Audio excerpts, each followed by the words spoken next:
Every Navy SEAL looks the part. They got tattoos, they got anchors and squids. At any day of the week, a Navy SEAL could raise his hand and come try out for my job.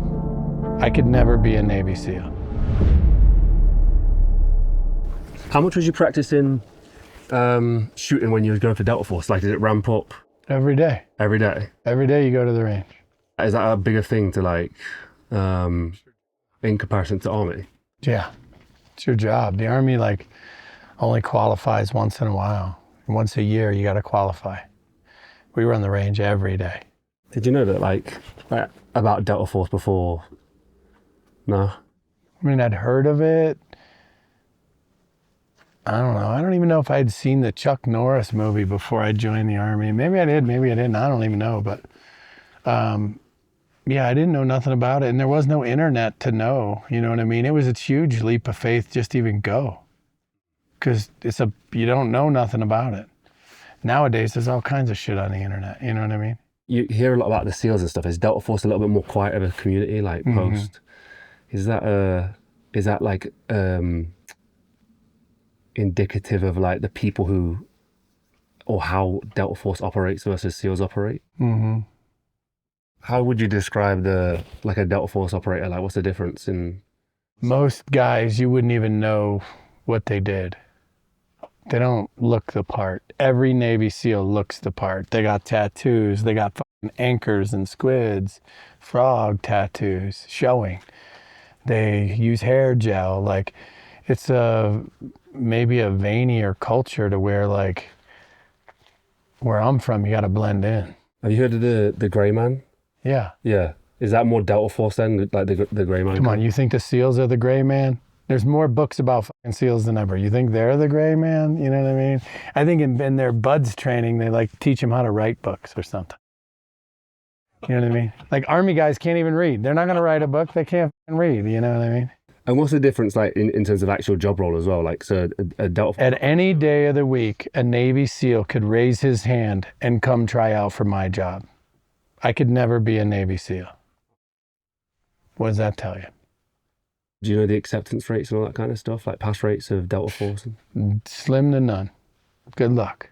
Are you getting selected to do it, or is it like... Yeah, you get selected. The so SEALs... You do well in the Army and then someone comes up to you and says, hey, are you going to try Delta Force out? Yeah, kind of, yeah. In a generic way. The Army's trying to get everybody there. You know what I mean? It's they'll never be full. Like, it's hard to get bodies. As big as Department of Defense is, it's still not enough guys. What they identifying, like, to go, oh, this guy is ready for Delta Force or could be potential for Delta Force. Like, what are the attributes and... No, you got to go. No one's looking at you. They don't give a fuck about you. You got to show up and fucking pass.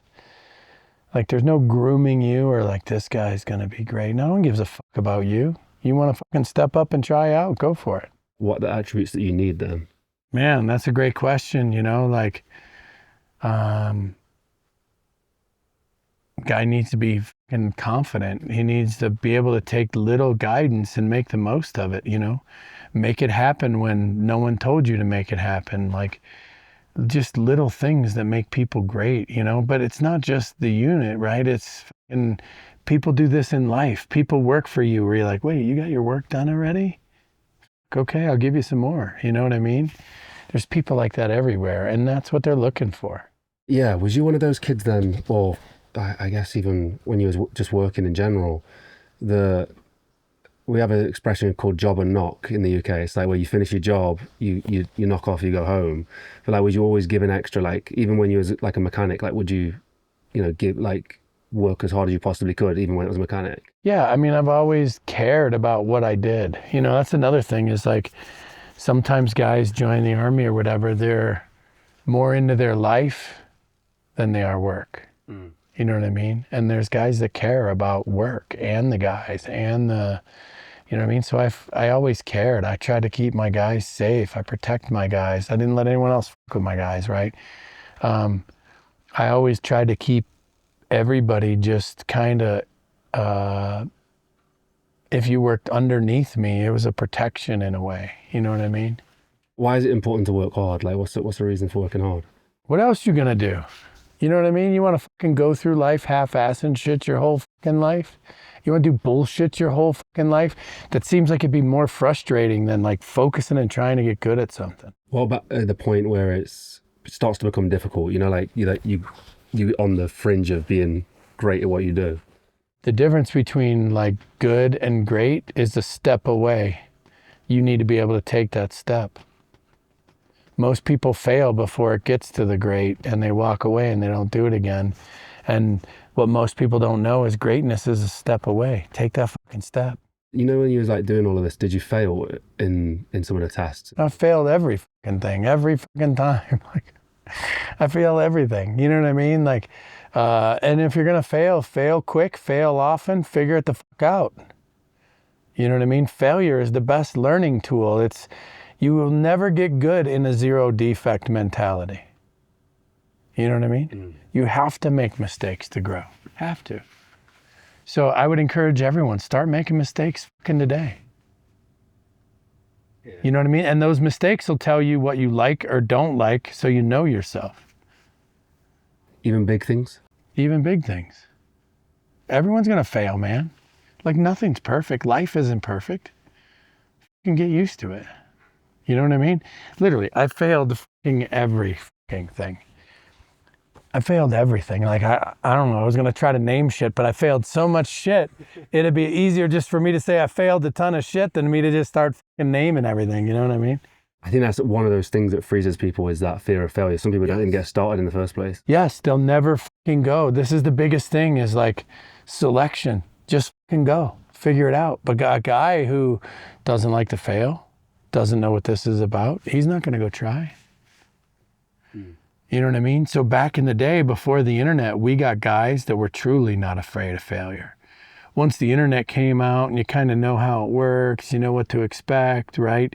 Then I think they started attracting guys that like were afraid to fail, but they kind of knew enough to where they thought it was acceptable. Because when you know nothing, failure is not acceptable. Damn, that's so interesting. Like, yeah, the information, like not knowing was helpful. Like not knowing, jumping into the deep end, having that sort of mentality, I'm just going to give it a go, was helpful. Now, you know, you can't take the test before the test, but you can find out what it is. You know a lot about it before you go. So you were going in there absolutely blind. In my day, it was a black hole. Like, I had buddies that passed and I just never seen them again. And then before cell phones, how do you fucking call this guy? Hey, are you alive? Like, how do you fucking check on him? He fucking moved, changed his phone number, moved to a different fucking place. Like, they were just gone. And then years later, you'd see him like, fuck, you been here the whole time? What the fuck? Like, I didn't know that. Why didn't you tell me? I would have went with you. You know what I mean? So those whispers of what it was going to be like, but you didn't fully know what to expect. Right. And the whispers of what it's going to be like are from those who fail. The stories that get out are those who fucking fail. Well, I passed, but like they said I wasn't. I don't fucking know. I've heard all kinds of fucked up shit, which I know is absolutely not true. But the only person that's going to know is you and them, and they'll never talk. So you can just make up your own fucking story if you wanted. Was it a shock then when you got there, or was it? Yeah, it was like, you made it. You know what I mean? Like, it's fucking great. You know, that sense of achievement, like, was that like, we spoke about investing in the idea of being world champion for jiu-jitsu, for example. Once you was a Delta Force operator, like, was that like a thing? Like, did it fulfill an ego? Did it, you know, do you feel like it changed anything for you at all? Well, no, once I realized this is my life and I fucking loved it, I would do anything I can not to make this end. Work hard. I don't care. I'll work hard. Stay longer. I'll stay fucking longer. I don't want this to end. This is where I belong. I would do whatever it takes every day to ensure I have a spot tomorrow. As many of you know, we are independent creators and filmmakers, but there is a massive attack on us right now. Traditional media over the last few years has started to slowly die. They are no longer the independent voice that you first thought they were. That's why we've created Mulligan Brothers Patreon. We've built something special for our most dedicated supporters, and I want to break it down for you real quick. The supporter tier gets you ad-free early access to both video and audio versions of Mulligan Brothers interviews 24 hours before it goes public. The executive tier gets you everything that a supporter tier gets, plus more. Exclusive interviews and behind the scenes content, walk and talks, daily routines, unreleased interviews, the stuff that you don't see anywhere else. And finally, the executive producer tier. Everything from the supporter tier and the executive tier, plus exclusive perks. Access to our treatment packages. Be the first to see which guests are coming up and get insight into the topics we'll be discussing before anyone else. And you'll even get an executive producer credit on every single documentary that we make. So if you've ever wanted to support the Mulligan Brothers mission of inspiring change so we can go around the world and get these stories that nobody else will, this is exactly how you do it. Go to patreon.com/Mulligan Brothers or click the link in the description or scan the QR code on screen. Join the community and help us inspire change.